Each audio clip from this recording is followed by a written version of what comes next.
गुरुर्ब्रह्मा गुरुर्विष्णु गुरुर्देवो महेश्वरा गुरुर्साक्षात् परब्रह्म तस्मै श्री गुरुवे नमः।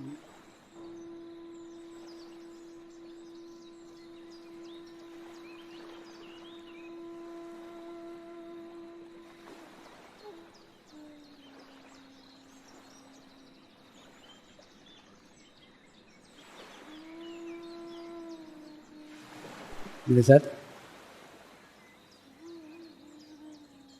ध्यान की शुरुआत करेंगे।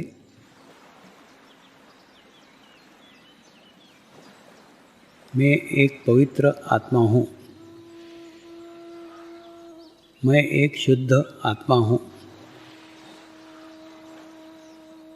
मैं एक पवित्र आत्मा हूँ।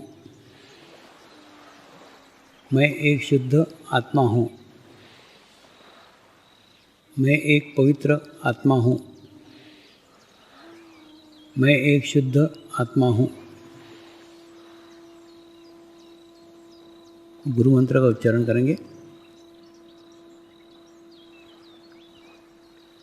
ओम श्री शिवकृपानंद स्वामी नमो नमः।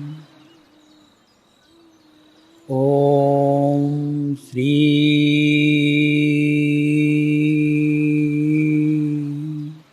शिवकृपानंद स्वामी नमो नमः।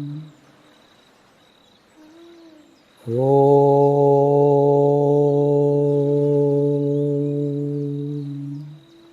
श्री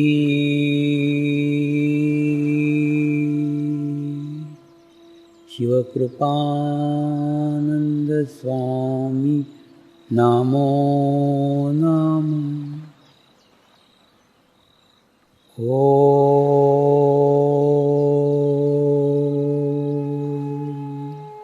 श्री शिवकृपानंद स्वामी नमो नमः। ओम श्री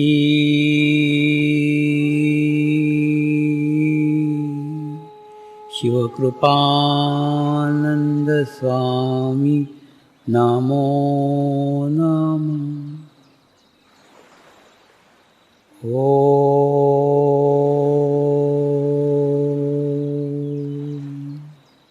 श्री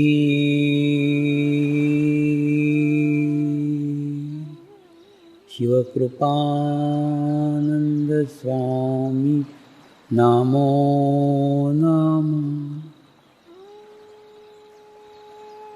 ओम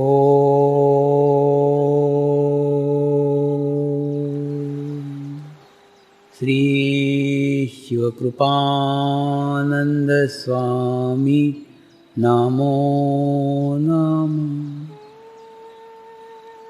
ओम श्री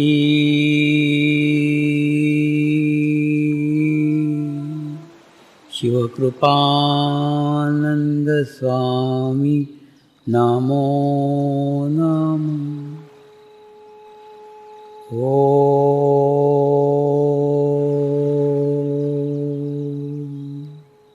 श्री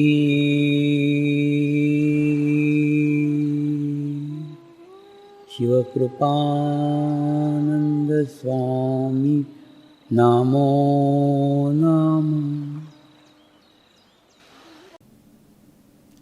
कि जिसको हम सुख समझ रहे हैं वो सुख नहीं है, सुविधाएं हैं। हमको ना सुख और सुविधाएं, इन दोनों का अंतर समझने की आवश्यकता है। सुख सदैव स्वावलंबी होता है। सुख किसी व्यक्ति के ऊपर, किसी वस्तु के ऊपर, किसी स्थान के ऊपर निर्भर नहीं कर सकता। सुख आत्मनिर्भर रहता है, जबकि जो बाहर का सुख है, भौतिक सुख है, वो किसी न किसी व्यक्ति पे निर्भर रहता है, किसी वस्तु पे निर्भर रहता है। तो आवश्यकता है अपने आत्म सुख को प्राप्त करने के लिए आत्मनिर्भर बनने की आवश्यकता है। आप सुख पाने के लिए किसी व्यक्ति के ऊपर निर्भर मत रहो कि वो व्यक्ति आपको सुख देगा, किसी वस्तु पे निर्भर मत रहो कि वो वस्तु आपको सुख देगी, किसी स्थान के ऊपर निर्भर मत रहो कि कोई स्थान आपको सुख देगा। यानी आपका सुख दूसरों पे निर्भर नहीं होना चाहिए। देखिए, भौतिक सुख सुविधाएं आज हैं, कल नहीं है, सब दिन समान नहीं होते ना। लेकिन अगर आप एक बार जीवन में आत्म सुख का आनंद लेना सीख जाओ, जीवन में एक बार आत्म सुख का अनुभव करना सीख जाओ, तो आपके बाहर के सुख की आवश्यकता ही नहीं रहेगी। जाने अनजाने में हम सुख को खोजते रहते हैं, लेकिन हमारी दिशा बाहर की ओर रहती है। हम किसी व्यक्ति से सुख पाने की कोशिश करते हैं, हम किसी वस्तु से सुख पाने की कोशिश करते हैं, हम किसी स्थान से सुख पाने की कोशिश करते हैं कि वो वस्तु मुझे मिल जाएगी तो मुझे सुखी हो जाएगी। नहीं, वो टेम्पररी है, अस्थायी है। वो मिलने के बाद में भी आपको संपूर्ण सुख प्राप्त नहीं होगा। आपके सुख की खोज बाहर न होते हुए भीतर होने की आवश्यकता है। आप अगर भीतर से सुखी हो जाओ तो आपको एक स्वावलंबन आ जाएगा, आत्मनिर्भरता आ जाएगी। आप सुख के लिए किसी के ऊपर भी निर्भर नहीं हो। मनुष्य जीवन भर सुख की खोज करते रहता है, सुख को ढूंढते रहता है और सुख के पीछे ही दौड़ लगाते रहता है। और जीवन के अंत समय में जब वो पीछे मुड़ करके देखता है तो उसको लगता है, अरे जीवन भर मैं पैसे के पीछे दौड़ा कि सुख पाने के लिए। पैसा तो प्राप्त कर लिया, खूब धन प्राप्त कर लिया, लेकिन मुझे सुख तो मिला ही नहीं।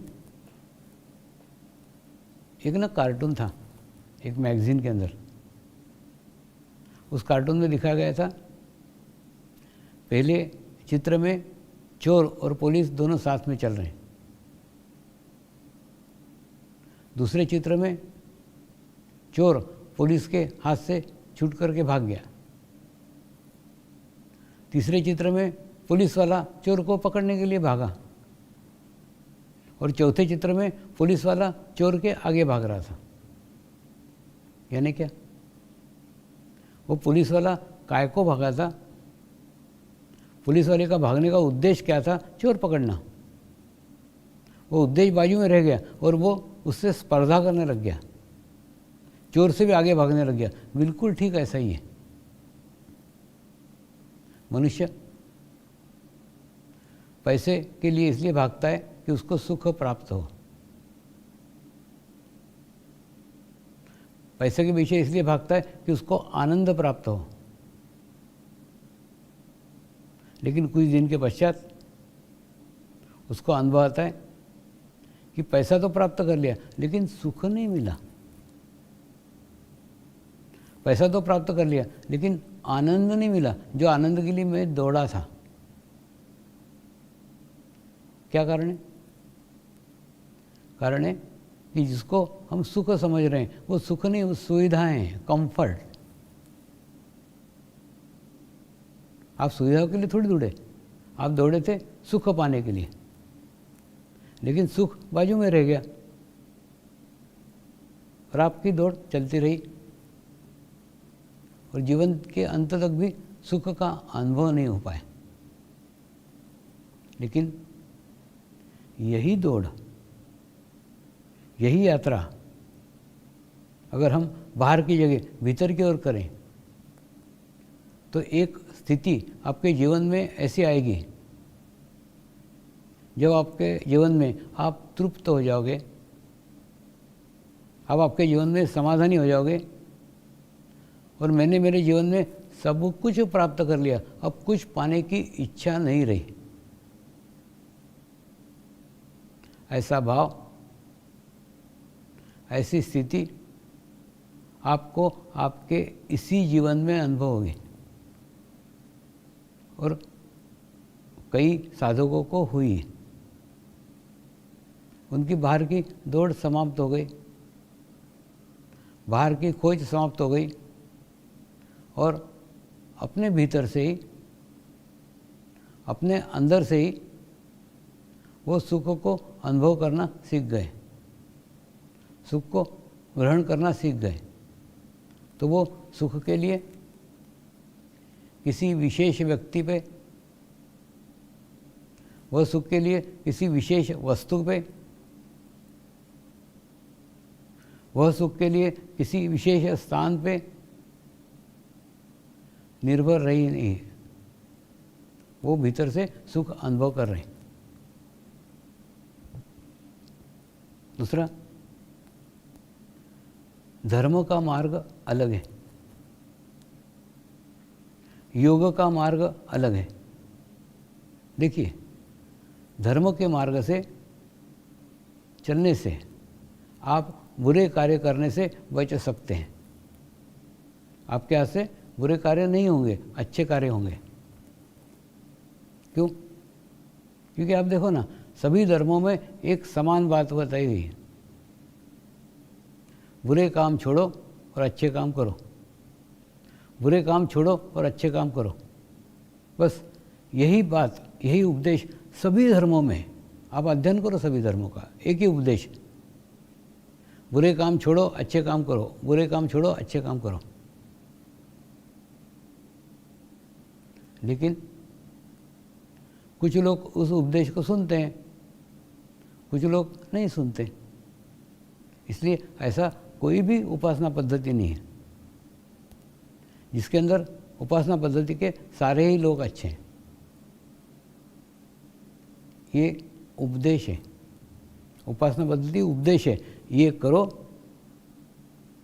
ये मत करो, उपदेश है बाहर से। और बाहर से उपदेश का इतना असर, इतना फर्क मनुष्य पे नहीं पड़ता है। जैसे एक समाज सेवी किसी गांव में गया और गांव में जाकर के उसने वहाँ प्रवचन दिया कि बीड़ी पीना बहुत बुरी बात है, और पीछे पटेल एक बैठा हुआ था, वो बैठे बैठे बीड़ी फूंक रहा था और वो बोल रहा था, हाँ बहुत बुरी बात है, बहुत बुरी बात है, बहुत बुरी बात है। यानी ये प्रचारक ने बाहर से ज्ञान दिया, इस प्रचारक ने बाहर से उपदेश दिया कि बीड़ी पीना बहुत बुरी बात है। वो पीछे बीड़ी फूते पीते पीते बोल रहा है बहुत बुरी बात है, बहुत बुरी बात है।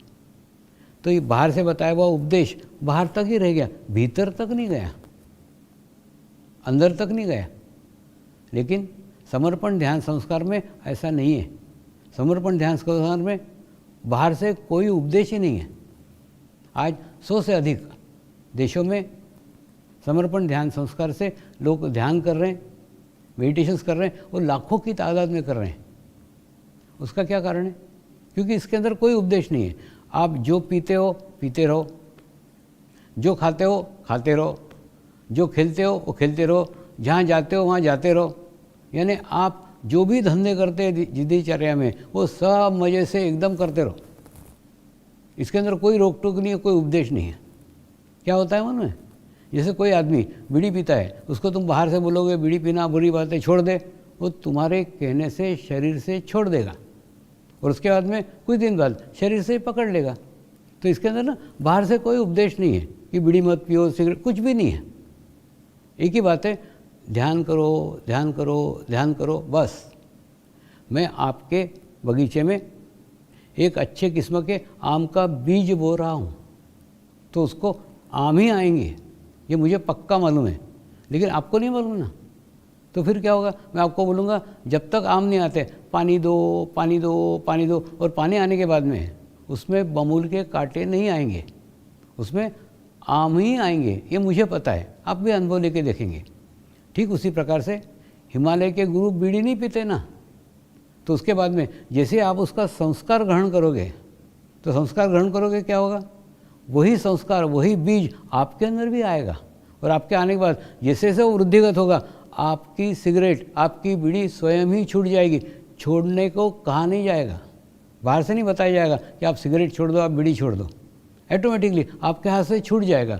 यहाँ पे ना एक बड़ा मज़ेदार है कि बाहर से कोई ज्ञान नहीं, कोई उपदेश नहीं, जो करना वो सब करो, केवल जीवन में ध्यान को जोड़ो।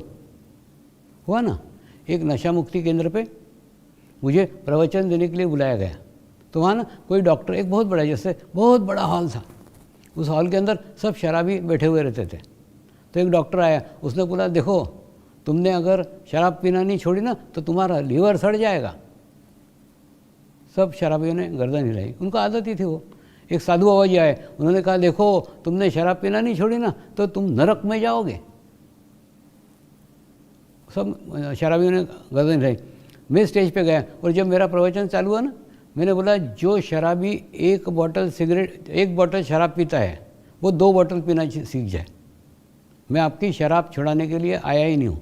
सब शराबियों ने ताली बजाई और खूब स्वागत किया, हाँ क्या स्वामी जी आए, बोलते खूब दारू पिया करो।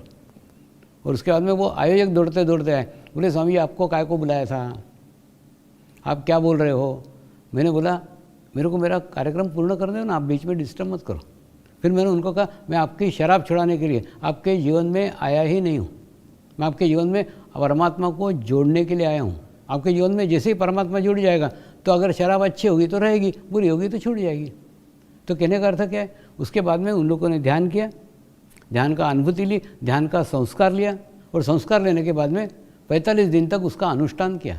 देखिए इसमें अनुष्ठान है, अनुष्ठान में क्या, जो कुछ बीज मिला है वो बीज को वृक्ष बनाना पड़ता है, अपने को मेहनत करना पड़ती है, अपने को साधना करना पड़ती है। तो 45 दिन के बाद में उसमें 90% लोगों की शराब छूट गई। क्यों? क्योंकि हिमालय के मुनि वहाँ बैठ करके शराब नहीं पीते थे ना, तो जब वो शराब नहीं पीते तो उनसे लिया हुआ संस्कार आपके अंदर अगर वृद्धिगत होगा तो आप शराब कैसे पिएंगे। वो सिगरेट नहीं पीते थे तो आप सिगरेट कैसे पिएंगे, वो बीड़ी नहीं पीते थे आप बीड़ी कैसे नहीं पिएंगे। तो कहने का अर्थ क्या है, जो वो नहीं करते वो आप नहीं कर सकेंगे, ऑटोमेटिकली वो संस्कार आपके अंदर डेवलप होगा। और फिर क्या होता है, सबका ना एक एक सोचने का ढंग है, ये चीज़ अच्छी है और ये चीज़ बुरी है, इस पर बहस करेंगे तो हम रात भर बहस कर सकते हैं। तो इसके अंदर बहस कुछ नहीं है, जो चीज़ आपके जीवन में अच्छी है वो रहेगी, जो जीवन में आपके अच्छी नहीं वो खुद ही छूट जाएगी। छोड़ने को नहीं कहा जाएगा, इसके अंदर विशेषता है। दूसरा, अब हम अगर धर्म के मार्ग में चले ना तो कर्म मुक्त अवस्था नहीं है ना।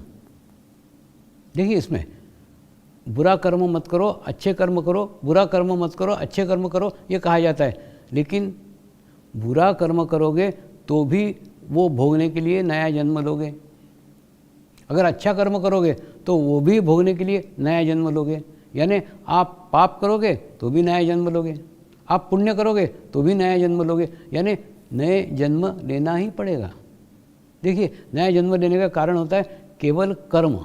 आप अगर अच्छे कर्म करते हो तो अच्छे कर्म भोगने के लिए नया जन्म लेते हो, आप अगर बुरे कर्म करते हो तो बुरा कर्म भोगने के लिए नया जन्म लेते हो। यानी नया जन्म से पीछा आपका छूटता नहीं है, धर्म के मार्ग पे चल के ये पीछा छूटता नहीं। फिर कौन सा मार्ग है, फिर कौन सा रास्ता है, जिस रास्ते से सारे कर्म ही नष्ट हो जाए, ऐसा कौन सा रास्ता है, ऐसा कौन सा मार्ग है।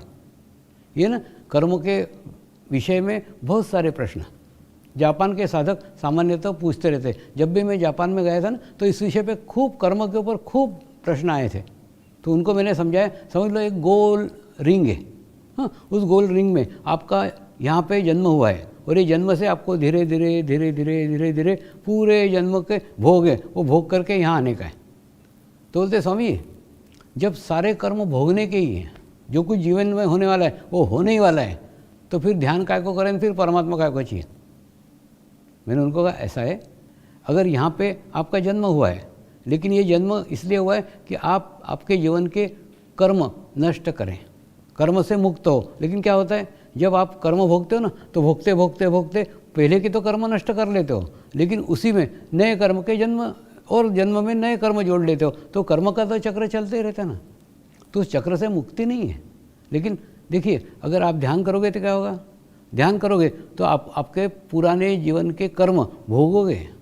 कर्म से मुक्ति किसी को भी नहीं मिली है, किसी को नहीं मिली है, आपको भी नहीं मिलेगी। तो आपको कोई मोक्ष या मुक्ति नहीं है, तो वो भोगना ही पड़ेंगे। तो क्या होगा, लेकिन वो अगर अकेले भोगोगे तो उसकी तकलीफ़, उसकी चुभन आपको आएगी। और सामूहिकता में भोगोगे, कलेक्टिविटी में भोगोगे, तो उसकी चुभन, उसकी तकलीफ़ आपको महसूस नहीं होगी। कैसे, मैं आपको बताता हूँ। समझ लो एक पानी का ग्लास है, उस पानी के ग्लास में 1 चम्मच काली शाही डाल दो, तो 1 चम्मच काली शाही से पूरे ग्लास का पानी काला हो जाएगा। लेकिन वही 1 चम्मच काली शाही अगर हम जाकर के गंगा नदी में डाल दें, तो वो काली शाही कहाँ चली गई पता भी नहीं चलेगा, पता ही नहीं चलेगा। तो वहाँ जाके क्या वो गोरी हो जाएगी? नहीं, काली शाही का अस्तित्व काला ही रहेगा, अस्तित्व नगण्य हो जाएगा। ठीक उसी प्रकार से आप आपके जीवन के भोग भोगोगे, पाप कर्म भोगोगे, लेकिन जब सामूहिकता में भोगोगे, कलेक्टिविटी में भोगोगे, तो कब भोग लिए आपको उसका पता भी नहीं चलेगा।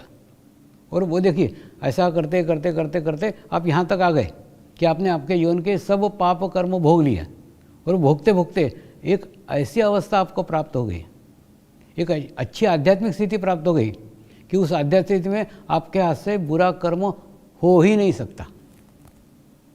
उसके बाद में धीरे धीरे धीरे यहाँ तक की स्थिति में आए। इसमें आने के बाद में आपके हाथ से बुरा कर्म हो नहीं सकता।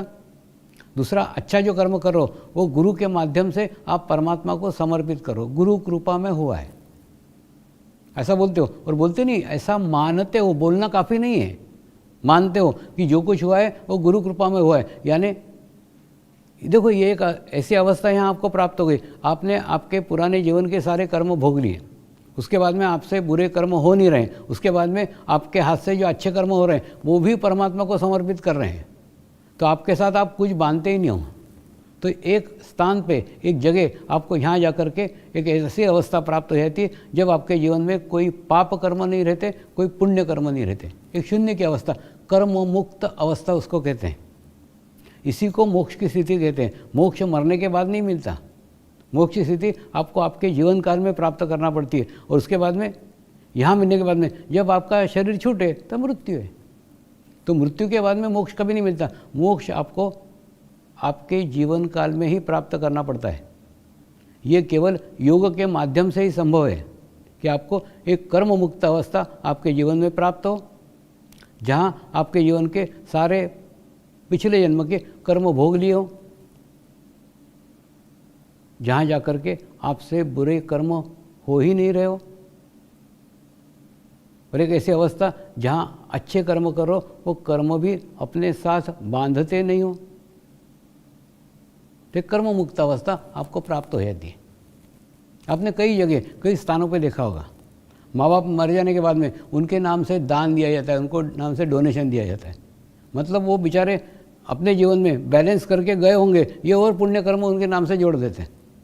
यानी वो पुण्य कर्म भोगने के लिए फिर दूसरा जन्म लेंगे ना।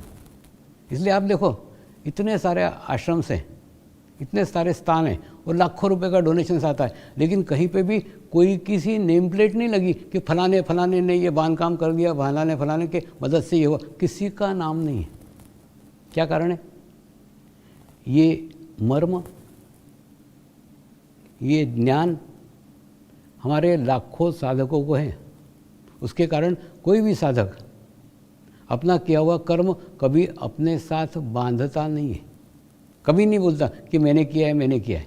क्यों? क्योंकि अपने उसको मालूम है, अगर मैंने किया बोला तो मेरे अकाउंट में लिखा जाएगा, और मेरे अकाउंट में लिखा गया तो मेरे को दूसरा जन्म लेना पड़ेगा। तो इसमें कर्म मुक्त अवस्था प्राप्त हो सकती है। संत ज्ञानेश्वर जी ने एक विश्व धर्म की कल्पना की थी, एक विश्व धर्म की कल्पना की थी। विश्व का एक ही धर्म है। हमारे पूर्वजों ने वसुधैव कुटुंबकम की कल्पना की थी। तो क्या वो कल्पना, क्या वो विश्व धर्म कल्पना था? उसको कोई आधार नहीं था? उसको क्या आधार रहा होगा? उसको थोड़ा गहनता से सोचने की आवश्यकता है। उसका आधार कोई भी मूर्ति नहीं हो सकती, उसका आधार कोई भी देवता नहीं हो सकता, उसका आधार कोई भी उपासना पद्धति नहीं हो सकती, उसका आधार कोई भी भाषा नहीं हो सकती। तो कौन सा ऐसा आधार है, कौन सा ऐसा मार्ग है जिस मार्ग से विश्व धर्म की कल्पना साकार हो सकती है, जिस मार्ग से वसुधैव कुटुंबकम की कल्पना साकार हो सकती है?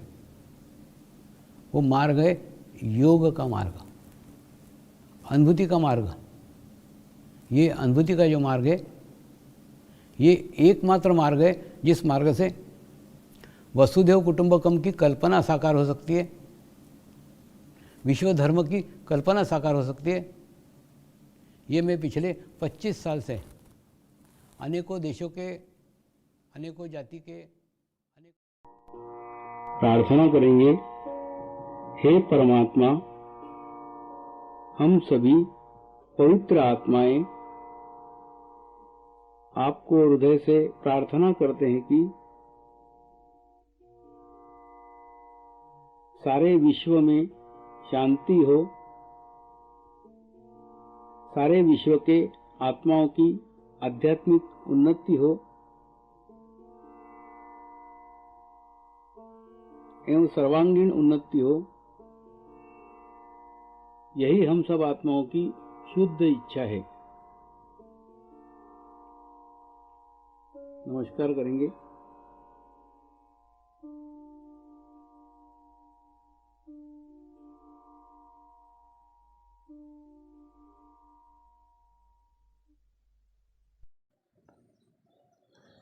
हे परमात्मा,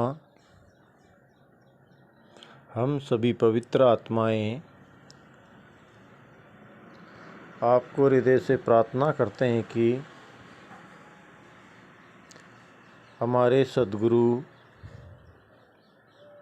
श्री शिव कृपानंद स्वामी जी का स्वास्थ्य सदैव अच्छा रहे, उनकी आयु दीर्घ हो, यही हम सब आत्माओं की शुद्ध इच्छा है, शुद्ध इच्छा है, शुद्ध इच्छा है। हे परमात्मा, सारे विश्व में स्थापित होने वाली श्री मंगल मूर्तियों की स्थापना, श्री गुरु शक्ति धाम का निर्माण कार्य आपकी कृपा में, आपकी करुणा में, आपकी इच्छा अनुसार निर्विघ्न संपन्न हो, यही हम सब आत्माओं की शुद्ध प्रार्थना है, शुद्ध प्रार्थना है, शुद्ध प्रार्थना है। शांति पाठ करेंगे। ओम ध्यो शांति अंतरिक्ष ग्वम शांति पृथ्वी शांति आपः शांति औषधयः शांति वनस्पतयः शांति विश्वे देवाः शांति ब्रह्म शांति सर्वगं शांति शांति एव शांति सामा शांति एधि ओम शांति शांति शांति सर्व इष्ट सुशांति भवतु।